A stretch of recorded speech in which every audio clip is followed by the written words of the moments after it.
All right, welcome to Craft Politics, everyone. I'm Joseph Lavoie. I'm Andrew Percy. And what are we drinking this week? We're in London, so we're in the UK. So we're drinking a beer that's not from London, but this is actually from Cornwall in the southwest of England. I've never been to Cornwall, but it's beautiful. But this is by Verdant is the brewery. It's called Putty. They only brew Putty. Well, they release a new Putty every year, so this is Putty 2025. I had to check the can because I wasn't sure what year it is. So I think they update the brew, they change the recipe a bit. So this is Putty. It sells out really quickly. I've just looked online, it's all sold out. So my favourite brewery probably from the UK is Verdant. So it's quite hard to get into, but yeah, this is a very good brew. Say something about beer, Joseph. I'm just distracted by the fact that you are incredibly backlit. So good thing we got the second camera angle going over there. Because the sun shines on the righteous, right? On the righteous. No, this beer it's.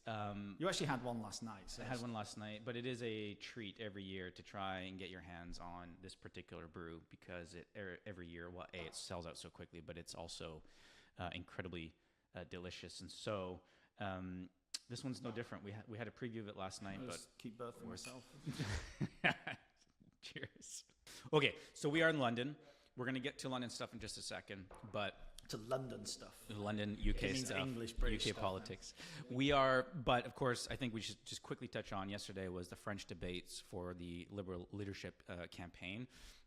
Lots of headlines coming out of it, primarily rightly or wrongly, reactions to the quality of Mark Carney's French, given he is the front runner, and given that to this point we've seen that he's performed well in Quebec-based polls. And so what's to come after his performance last night?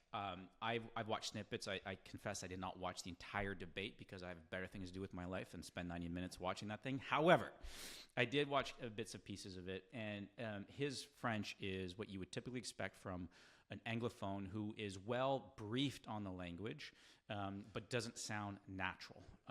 And he sounded very uncomfortable, very staccatic in how his French sounded. And it meant that at moments he didn't have the clarity a political communicator should have. So, of course, the big famous headline right now is that he had this gaffe where it sounded like he was endorsing Hamas. He actually wasn't, and I think in the moment it was clear that he wasn't. That might work with some voters in Canada, sorry to say.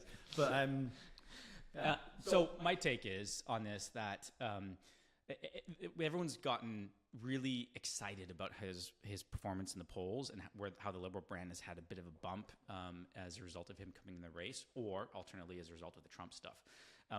I was sharing this view with some of your mates last night that I still think he is an unproven campaigner. And it just takes a couple mishaps. It takes a couple days in a row where you're just not campaigning very well, and suddenly things start to turn. And it might not be his French, right? It might actually be that he's not a great political communicator in English, that he'll have slips in English that somebody more seasoned might know not to make because he's never had to do campaigning, right? So we'll see. I mean, I'm just shocked to hear he's not perfect because some of the beatification of him in some of the media is just like ridiculous, right? I think personally, and the thing I find strange about it, and I would say we're both on the right, so you'd expect us to say this is like even if he becomes leader, all the things that have been wrong are still wrong.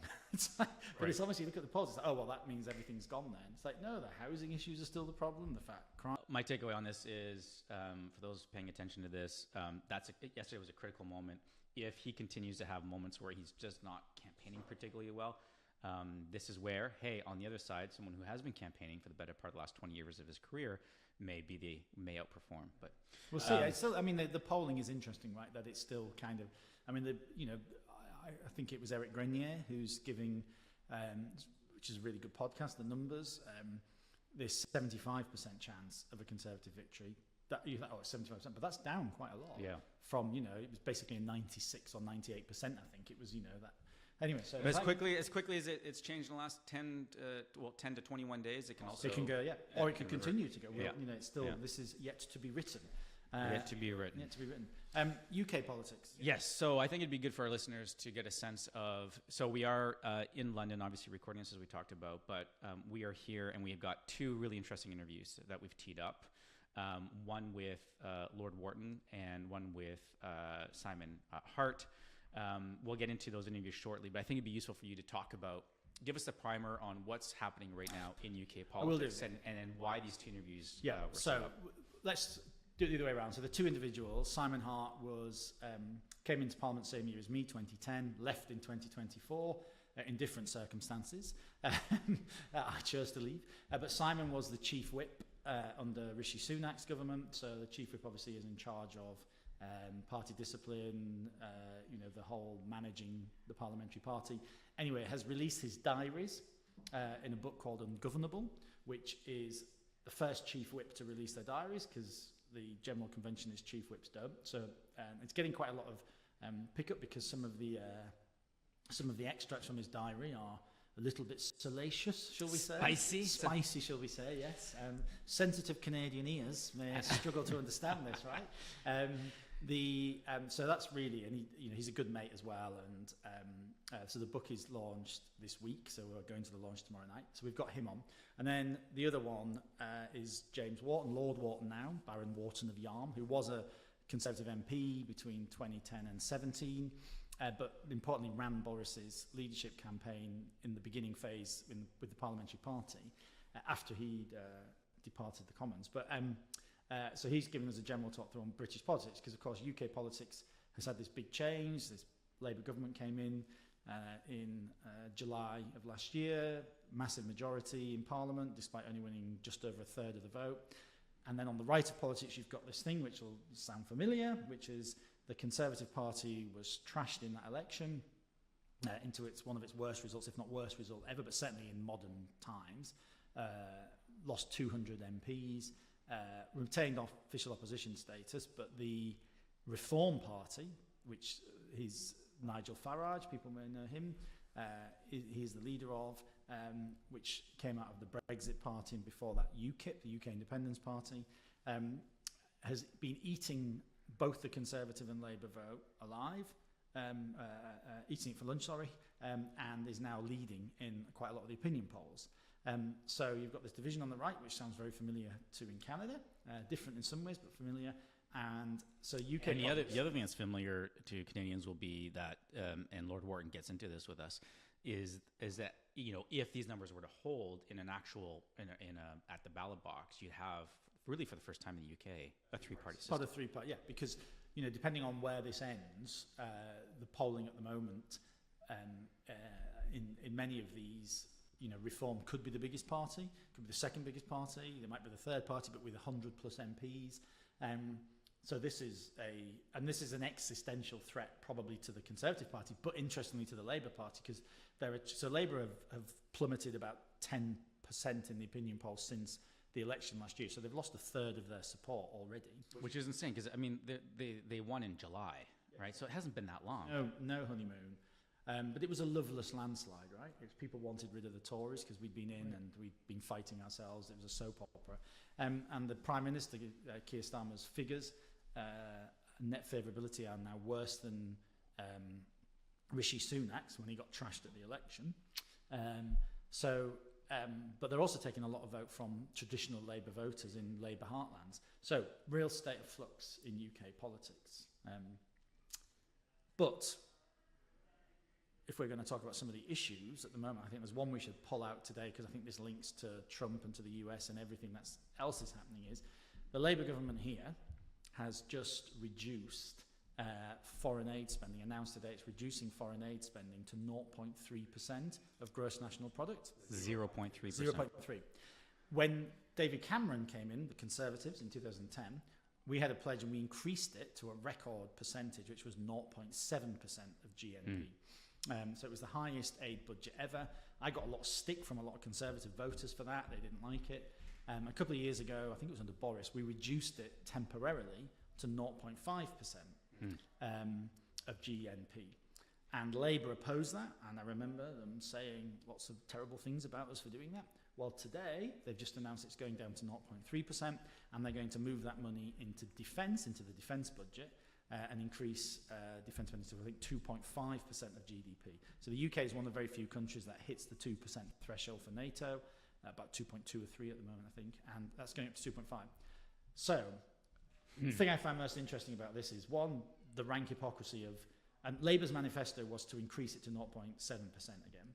So the rank hypocrisy, because I was actually always a defender of foreign aid spending, because I thought it was quite important for helping on a lot of the migration issues. And I'm the same way. I actually think it's important for... It was for our national security. Yeah. You know, the funding education was good for counter-extremism in some places. There's a lot of waste, and there's a whole industry around, like, aid, and you can see what some of these people are earning, and lots of it is certainly would go into that, what many people consider too woke. So there was, leaving all that aside, the fact still remains that I always thought it was quite a selfish spend, foreign aid, because it sounds very selfish, but actually no, what we were doing is reducing the push factors on migration, which is a selfish thing, to try and limit the number of people who were trying to come here illegally, and also trying to protect some of our national security interests, and also benefit some of our economic interests by growing economy in other developing countries, which we then would benefit from. However, leaving all that argument aside on it, right? And a lot of people just think it's a waste of money, and why are we paying? Charity begins at home, I used to hear a lot. Yep. However, it's this, when we reduced it to 0.5%, I remember the noise and screeching from the Labour benches, which apparently now is muted, and they're down to 0.3%. But this is the Trump effect again. Yeah. So US aid has been cut. So there's that element of it. Like, ordinarily, all these people who are on the left of politics here would be appalled at US aid going. We're now cutting it. But why? It's because of this requirement for Europe to step up and take on much more of a burden when it comes to our own defence of this continent. So it's the Trump effect. So Trump's ability to change policy, which we've talked a lot about, his ability to change policy in Canada, the fentanyl stuff, the border stuff, extends much beyond North America. So we've now got in the UK a new Labour government with this great pledge on 0.7%, is not only breaking that quite impressively, but actually breaking it in a really quite severe way to respond to Donald Trump's. Well, and I suspect this is the first. It's the domino. There's going to be a domino effect, and we've already heard Pierre Poilievre come out on this when he did his Arctic announcement a couple of weeks ago. There is going to be a change in how Canada, and the amount that Canada spends on international development, foreign aid, and it wouldn't shock me to see a version of this once we have a new prime minister, an elected prime minister, elected by the people of Canada. Once we have that prime minister in place, I could see that being just such a quote unquote easy way to shift resources over to national defence spending. And the strange thing here of a Labour government doing it, so a government on the centre left doing it, is they can actually do it knowing that they've got the cover of, currently in the polls between the Reform and Conservative Party, they're pushing 45-50%. So nobody on the right is going to seriously oppose this, knowing it's probably actually quite popular with the public generally. Yeah. And it's going into the military, and that's sort of people on the right like, yes, we must spend more on our military. We're often not as good as our rhetoric on that, I have to say, and the Harper government was an example of that. True. The Owen government was, in some respects, we were okay but not great. So they know they can do this, and they're not going to take heat from the main opposition, or the public probably. Right. So it's for Labour, it's actually, it'll be painful on the left with their own base of but supporters. They haven't really got anywhere else to go at the moment. Right. And even a lot of their own supporters will be supportive of it, I would think, because a lot of their bases, working class communities in the north of England, who will be much less plugged into the international aid arguments than their middle class base in London and major metropolitan settlements. So I just think it's this, and I find myself in a strange position on it as well, because I'm like, of course I want to spend more money on the military. We've got to spend more money, and there's going to be £13 billion a year extra this will unleash for. Sorry, was I boring you? Is that like? Sorry, was that? Oh, No, I just got some messages. Tell Andrew to stop rambling on. Is it the people from the pub the other night saying, stop texting us, we're not your friends? How did you get my number? Like, you know, we've moved to Winnipeg. Is that any excuse? But anyway, I just thought that today has just come out, and I thought this is, you know, it's politics makes hypocrites of a lot of people, because this is where I think all the public kind of look at this and think, oh, politicians, you say one thing, do the other. This is one of those things of, you know, they have this pledge, and yes, they want to do that, but actually now, given that there seems to be a bit of an abandonment, the most important thing for this country and for this continent more broadly is the defence of Europe, because there is a real threat to this now, and so this money has to go there. And this is one of those things where politicians end up sometimes doing things that they don't intend to do or that they would prefer not to, and people think, oh, that's just typical. It's actually, no, it's just the reality of the situation, right? Circumstances change, and you end up having to do things because the priorities have changed that may not be in line with what you said you would do, and that's like in every walk of life, right? And I sometimes try and, when we like to talk politics, but I like to bring it back to like what it means for business, right? Or in this case, what it means for not-for-profits and charities. And that is that like nothing's banked, nothing's guaranteed, and we now live in political times that change. It feels like by the minute, or certainly by the day. And what was conventional for so long is like nothing is holy anymore, right?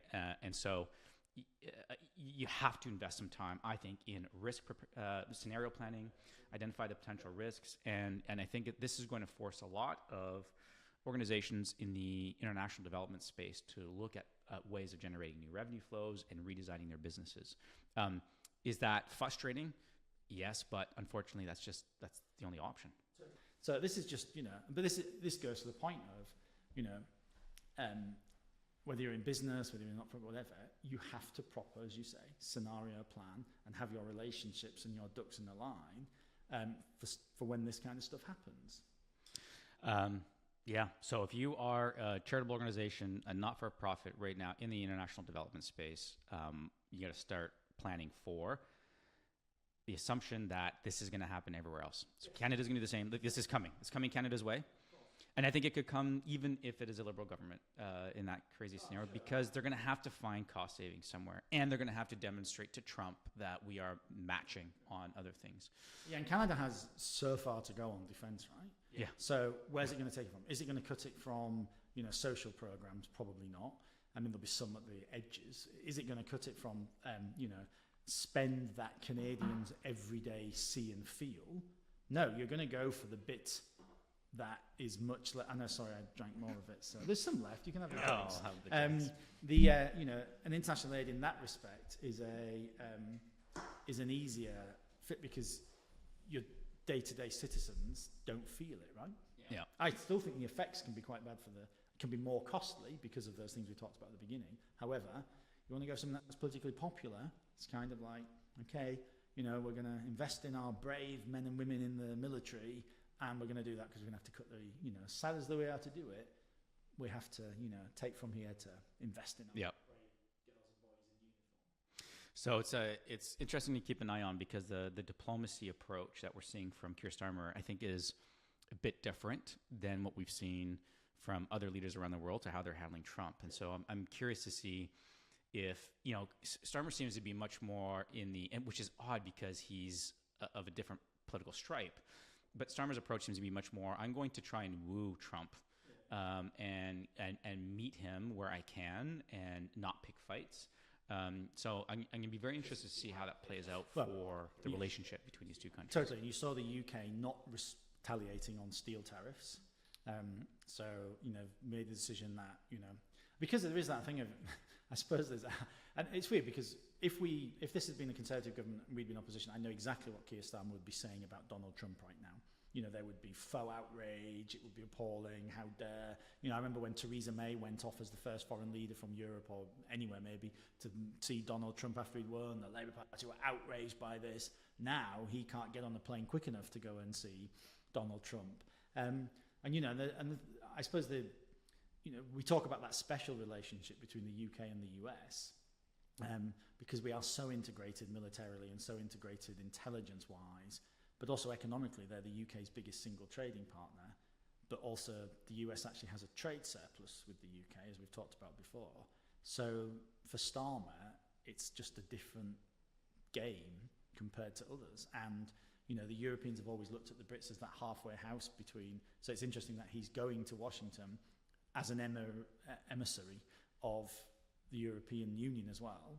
You know, but again, you had the example of Blair and Bush, who were, you know, technically from different sides. Yeah, you're right. So There's precedence for this. This has happened throughout history where, you know, prime ministers and presidents of different parties have actually ended up very tight relationships. So I don't know. It's one to watch. It's interesting. So we're going to cut to, in this first episode, in this double episode in this week. This first episode, we're going to cut to Lord Wharton. He's going to give us sort of an even more in-depth view of where things stand with the Conservative Party. He's got his own perspectives on how Labour's handling this, and we'll even get into Trump and Ukraine. So it's a very interesting conversation. So I will say issues. I'll do this bit because fuck off. Because otherwise, I was going to do it. I was going to own the story. No, on you this. weren't going to own it because you would have said, "Oh, there was a technical issue." So Mr. Perfect here, he was like, you know, has now bought me this new microphone, by the way, which is very nice of him because mine was crap. Messed up the technology and didn't actually have Lord Wharton's microphone on. So he might sound a bit distant. So yeah, unfortunately... I mean, he is emotionally distant anyways, Jay. He's a dear friend, but, you know, completely dead inside, right? It's what we used to joke about. But yeah, because you messed up. So yeah, the tech did not work the way we wanted it. So we've done our best to improve the audio, but fair warning, it's not the best audio you'll hear. So we'll try and put some subtitles on it. The audio is better for the interview that we'll have that'll come out tomorrow. And that's the interview that we have with Simon Hart. So we're timing the release of that episode with the release of his book. And so, yeah, next up we got Lord Wharton. Deep dive on a bunch of issues, and we hope you enjoy it. Really happy today. We got my good mate, Lord Wharton, Baron Wharton of Yarm, used his full title. But James was a member of the House of Commons. We came in together in 2010 in the David Cameron wave. James... what do you say? You retired from politics in 2016? The electorate retired. Yeah, the electorate retired you. Just, you might not know this, Joseph, but in that election, lots of Tory MPs' majorities went down. Mine actually went up, and some of them lost. But it worked out all right for... I'm one of those lucky few who exited at the right moment. But it worked out all right for James, because, as you can tell, he's now Lord Wharton of Yarm, so he's now a member of the House of Lords.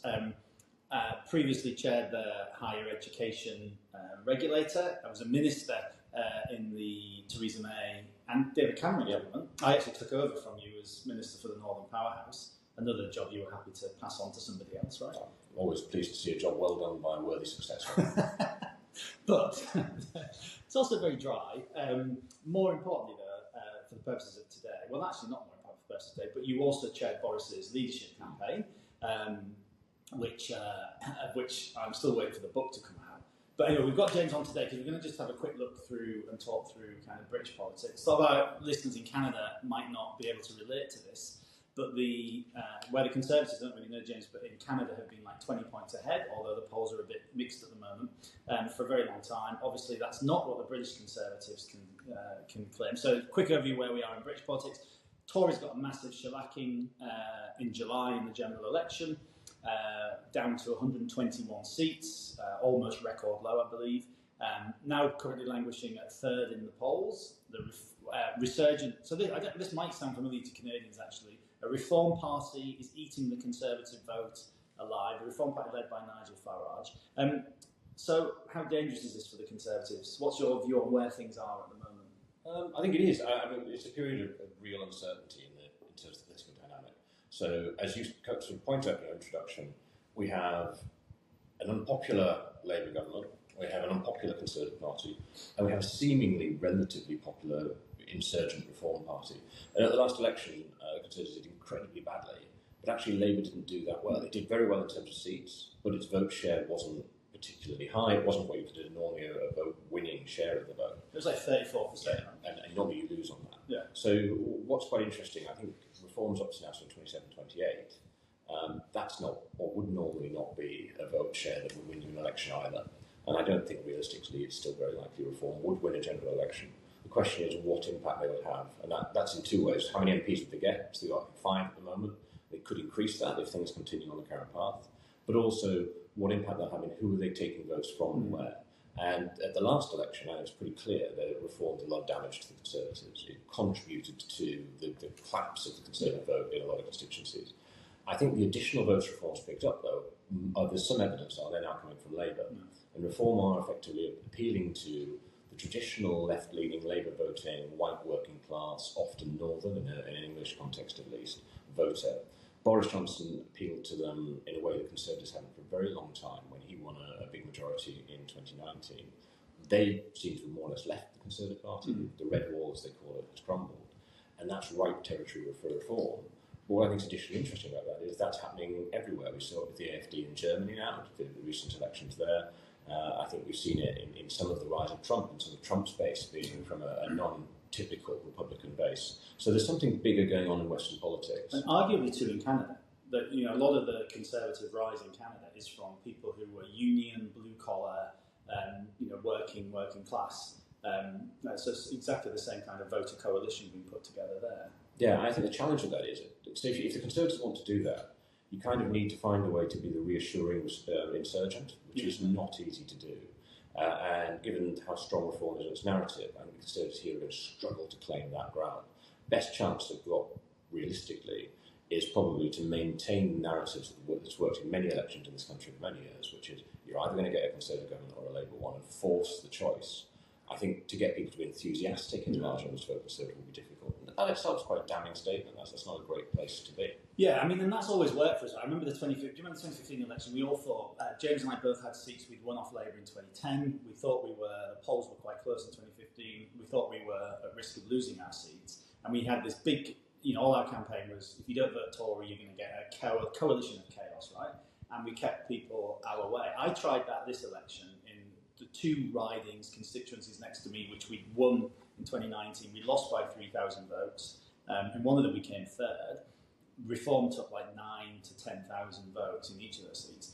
When I tried that on the doorstep in 2019, and this is perhaps to your point about what's happening in Western democracy, when I said, well, you're going to get a Labour government, so many of the people who previously voted Conservative in 2019 just said to me, doesn't matter, you're all the same. And that's what's behind a lot of this, right, is that you're all the same. Something the Canadian Conservatives don't have because they've been out of power for a decade. But, you know, for the Conservative Party, here, the British Conservative Party, it has a record of 14 years in power. Not all of that, this might shock you, Joseph, not all of that 14 years was entirely positive. Right. Or Conservative. Or Conservative. Yes. But the other interesting angle that we have in Canada is Pierre Poilievre is definitely positioned himself as the populist option. The really small populist party in Canada has effectively become non-existent as it also has been able to appropriate that side of the spectrum. I wonder, like, to me here, it seems like Reform is much stronger in shape, and I wonder if it's realistic or reasonable for the Conservative Party to scoop in those votes that have been going to Farage. What are the dynamics here? I think they're going to have to be clever about it, and cleverer than they're demonstrating at the moment that they have the capacity to be. And let's be clear, it's very early days. Kenny Badenoch has been leader for about 6 months, so let's see where this goes. But the early signs are not, they don't make me enthusiastic about the trajectory that we're on. The challenge, I think, in British politics is you want to capture some of that. You want to find the salient issues that are causing people to change their vote, and to find a position on them that is both the right thing to do, but also attractive, that you can sell it. But if you go too populist, if you sound over the top in jumping on every passing bandwagon, firstly, people don't trust you, and secondly, you put off the middle of the ground voters that you need to win as well to build that broad coalition to actually form a government. We saw that in the Conservative leadership election with 2 finalists, Kenny Badenoch and Robert Jenrick. And Kemi won by effectively saying almost nothing. She kept her head down, kept out of the way. Robert Jenrick ran a very populist, reform-light kind of campaign. He was copying Pierre Poilievre in their videos. He was doing very similar videos to Pierre Poilievre, and still is. But it didn't work here. And whether that's, I'm not saying those videos don't work here. The package as a whole didn't work. With the membership, which is more with the membership. I'm not sure it worked with the country either, to be honest. And I think part of that was lack of credibility. It would just come out of being a very centrist government to suddenly claim that you're now very populist on all these issues that to talk to the average voter, I suspect they would say you did nothing about whilst you're in power for 14 years. It's too big a leap. So the challenge is going to be finding something that allows you to stay in the middle ground whilst hitting those key pressure points that are going to appeal to and answer the challenging questions on the issues that voters really care about, some sections of the voting public really care about. Not responding to this kind of rise of populism potentially condemns the Conservatives to what they are at the moment, which is 21%. So what is the right route? It's a good question. Firstly, I think take us back to Boris as a good example of this. Traditional, centrist, middle-class, educated, conservative voters didn't really like Boris in large numbers. Interestingly, that included most of the Conservative MPs who only allowed Boris to be leader of the party, really, when we were in serious trouble. And lots of people holding their nose to do it. And I remember a former colleague of ours who said to me that when you've tried everything on the table and there's nothing left, sometimes all you can do is turn the table upside down and see what happens. And that's why I'm voting for Boris, right? And it was kind of that, like, we're trying to name that what do we do? You might name that person, you might even interview them. So there's a big group of the sort of dinner party attendees who like to not like Boris, but they didn't have anywhere to go in 2019, really. The Liberal Democrats were still very much down. Labour was very left-wing at that point, with Jeremy Corbyn as their leader. Reform actually did sign a deal with Boris, but Reform wouldn't appeal to them anyway. And so Boris was able to reach into the sort of disenchanted, previously Labour voting, white working-class voters, and actually infuse them to some degree, without losing that middle-class base, not because it liked him, but it didn't really have anywhere to go when they were worried about the country with all the other things that were going on. How to rebuild a coalition like that? Because, of course, you've had both sides now, in part, wander off into other places in frustration of not getting what they thought they were going to get from a Conservative government. It's going to be difficult. I guess one of the things that I would say is that if I was advising Kemi's team, it would be to be more active in opposing. So we have an opposition now which, if you watch the news, you would think that Reform is opposition. They grab the headlines. That's partly because they will say things that, because they're not so much trying to get those middle-of-the-road voters that have gone with them, they can be more headline-grabbing. They can present things more as black and white, so that the Reform position on anything is likely to feel clearer than the Conservative position. But that isn't really an excuse for the complete lack of policy that we've seen.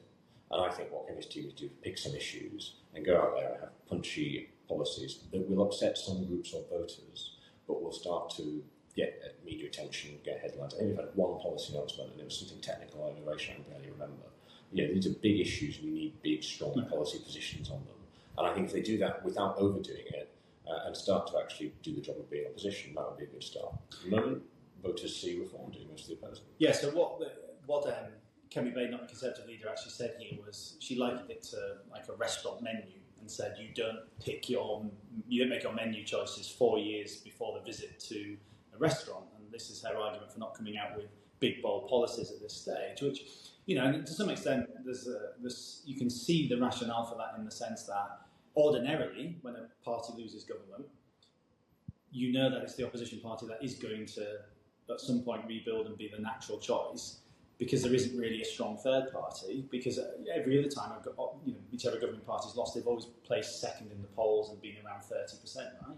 But we're in a different position to that now. So waiting, it does feel like the Conservatives aren't on the pitch a lot of the time here. I think they need to understand that they're in a fight to retain the sort of crown of being the opposition. Because in terms of media coverage, I don't think they're getting it. And they can't just assume they will be the number 2 party. Never mind assume that they'll be the next party to form a government after Labour. And I don't think they recognise that. I think they're still fighting to be the next government, which is important, but they're neglecting to fight to continue to be the opposition. And Reform is going to eat their breakfast, as it were. And I kind of get what Kemi says on policies. You don't, this far out from an election, 4 years to go, everything can change. Why would you tie yourself down to a big raft of policies? But you've got to set out what you believe in and direction of travel, and say what you want to achieve. And that doesn't have to have full policy detail, but you've got to give people something to get hold of, so they think they understand whose side you're on. Yeah, I mean, if you linking it back to Canada, of course, everybody knows where the Conservatives are. It's axe the tax, stop the crime, build the homes. It's like this, you know what you're getting, right? But with the British Conservatives, you kind of, at the moment, it's not clear. And this fight of survival, which is what it is, right? And also with a parliamentary party, which is, decimated to 121. Some of them have been there for decades. What I think they're doing, and Boris did this in a different way when he won the Red Wall and won seats. The Conservatives had never won in the entire history of those constituencies in traditional Labour areas. And Reform is finding a way to do it now. There are a big group of people out there, not just in the UK actually, but across the Western democracies, who feel that no one is on their side, that no one cares about them, that, well, why should I vote the way that you tell me is sensible, because I've been doing it for years and I'm getting nothing for it. My community looks worse than it's ever looked. Exactly. High Street looks horrible. And Reform, some of those people feel at least that Reform is trying to talk to them. It doesn't mean they agree with everything they say, but they just feel that, probably because they're against the right people as much as anything as being for the right things, that they're kind of on their side. I think Trump's a bit like that. I think a lot of people voted for Trump because they didn't like the system and the arrogance that you sometimes see that feeds through the system. We saw it here with Brexit, when people who were against Brexit, we had the biggest popular vote we'd ever had. People voted to leave, whether you think that's a good idea or a bad idea. And the games that were played in Parliament and the conventions and the rules that were bent and broken, and even the courts made findings that I think are questionable, not just in hindsight but were at the time. And the public just got fed up and thought, who do you think you are? We've had a vote. Well, actually, whichever side of it they're on, they wanted to dealing with. And similarly, I think the Democrats made a mistake in the US in the way that they tried to use the legal system to go after Trump. It may well be he's done things that are wrong, but it was pretty clear, or felt certainly clear as an outside observer, that the tools of the state were being used in a way they shouldn't be to persecute one of their opponents. And I think people don't like that. I think actually the greatest risk in British politics from Reform is to the two-party first-past-the-post electoral system. Because I'm a big fan of first-past-the-post for all sorts of reasons, bore your listeners with today.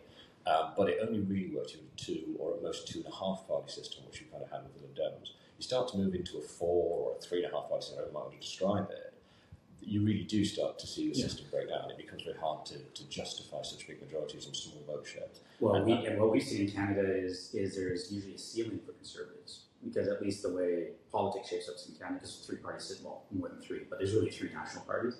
And there's only so far that Conservatives can ever get in terms of total vote share. And that'd be my concern here in the UK, at least for the Tories, would be three-party system is going to, particularly if you're fragmenting the right. We had the right was broken up in Canada for the better part of a decade. It meant we were just guaranteed to never win, even when we had like decent support. It's just it never worked out well the way the vote splits and first past the post system carried across. And when the Tories did win, it was sometimes with only like 30-something%, right? I mean, the Liberals are in power now with 30-something%. And that's, until this election, that's unusual in the UK. I don't know if this was the first election, sub 40, but a winning party, because it's, the two-party systems, you say, is broadly well. We've always won on around 40. Yeah, I wonder what Blair was 40 in 2005. Blair was 40. 2005. Yeah. Because of Iraq. It might have been a little bit lower because of Iraq, yeah. But, yeah, to your point there, the first past the post kind of relies on those two big parties. You could arguably it's already stopped working in Scotland. It's already stopped working in Wales because of the multi-party system. So that's why the SNP could win, 50-odd seats with only 35-40% of the vote. But anyway, to this, so. But that's quite a scary thing. Whatever people's views are on voting systems, it would unleash changes that you cannot predict. So there's a tendency in politics to really oversimplify how we understand the electorate. So, for example, one thing some people say here, some MPs or ex-Conservative MPs say, I lost by 5,000, Reform got 7,000 in my constituency, so if Reform hadn't stood, I'd have won. So, no, those 7,000 people did not want you. Some of them might still vote, but a lot of them wouldn't. And there'll be a lot of churn underneath that, people going in all sorts of directions as people want to do. So to say, or taking our polling today, if we had a different electoral system and we applied these numbers, this is what would happen, that is almost certainly not what would happen. So really strange things would happen. And actually, ironically, it's been the centre-left and the Liberal Democrats in the UK that have most pushed for voting reform, because they would believe there's a progressive majority that gets cheated by the first-past-the-post system. Can we, since we're here this week, there's just so much activity happening around Ukraine and Trump, and obviously the Trump factor is a big one for Canadians, obviously with the tariff issues, the tariff threats.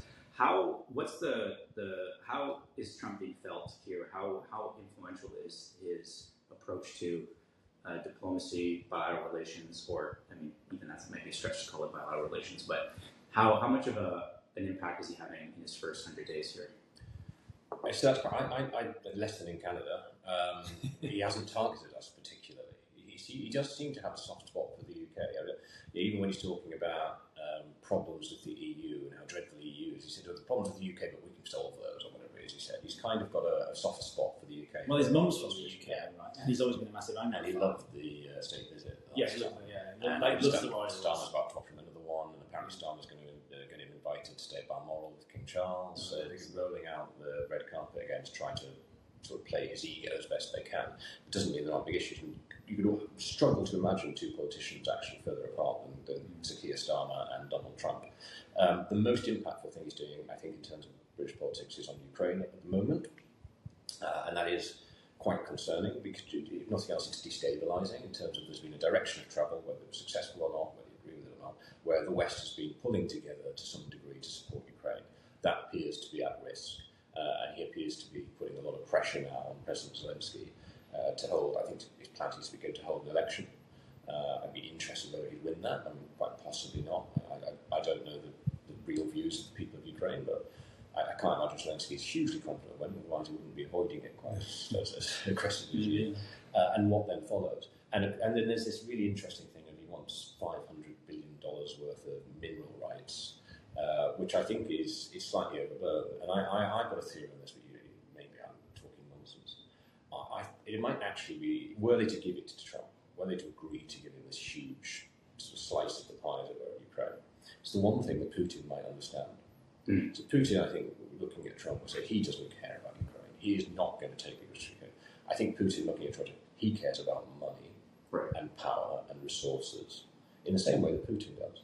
And if suddenly the US had a big stake in Ukraine, I think that would strengthen the view that the US would fight for Ukraine, or maybe not literally, but would be willing to make strenuous efforts to protect its newfound significant economic interests. So it may be that Trump is just being a greedy New York gangster and trying to squeeze as much as he can out of Ukraine because that's how he does business. Right. It might be that behind that, or as a side benefit to that, something along those lines, if it does happen, could actually be what forces Putin eventually to find a peace that is acceptable, whatever that looks like.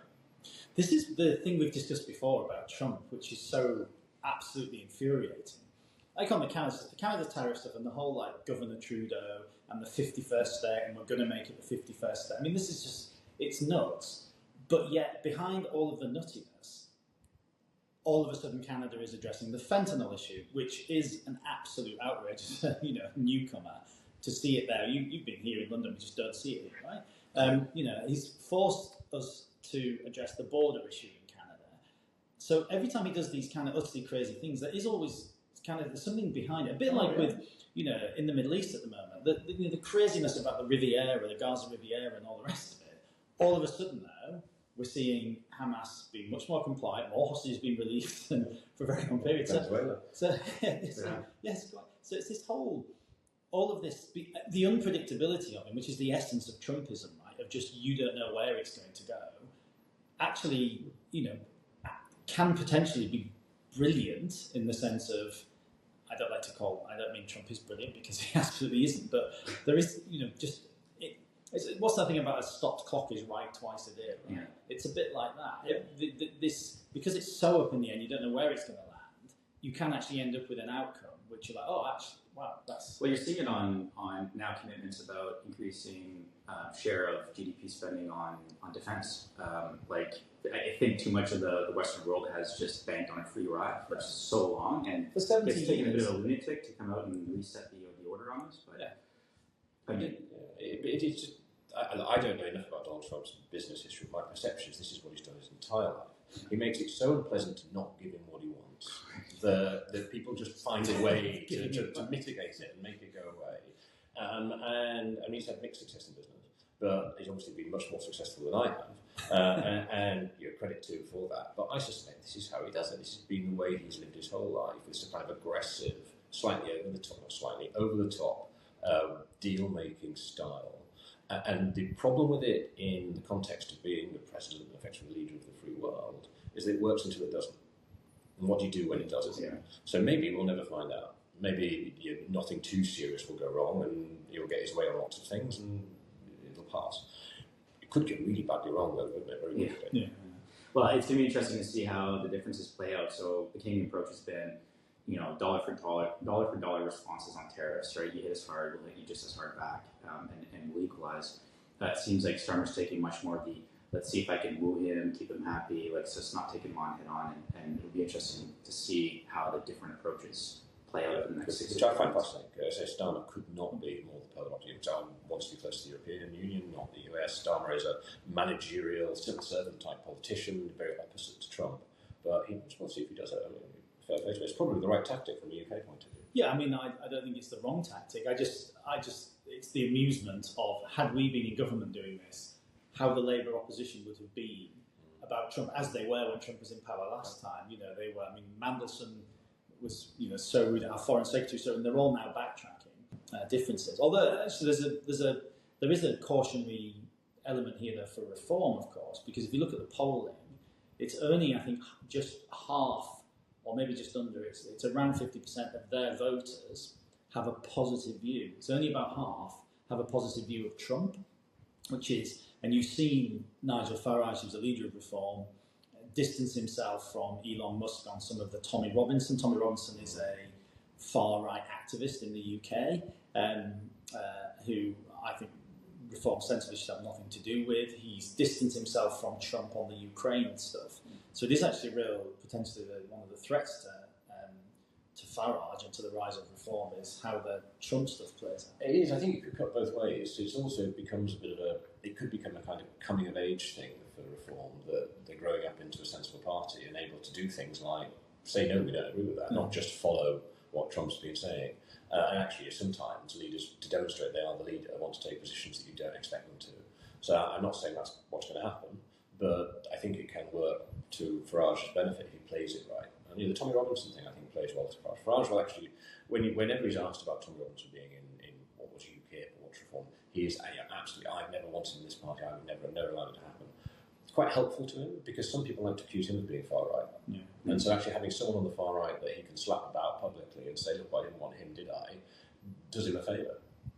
Yeah, I mean, they're not far right, are they? They're traditional, I don't know what you call them, they're populist, but I wouldn't put them in the same mould as the AFD in Germany. No. But then, these terms get thrown around. I think they're not. I'm sure some of their members are. Yeah. But because all parties have got some members with some slightly unusual views. Right? Most of them are association executives. So my final question is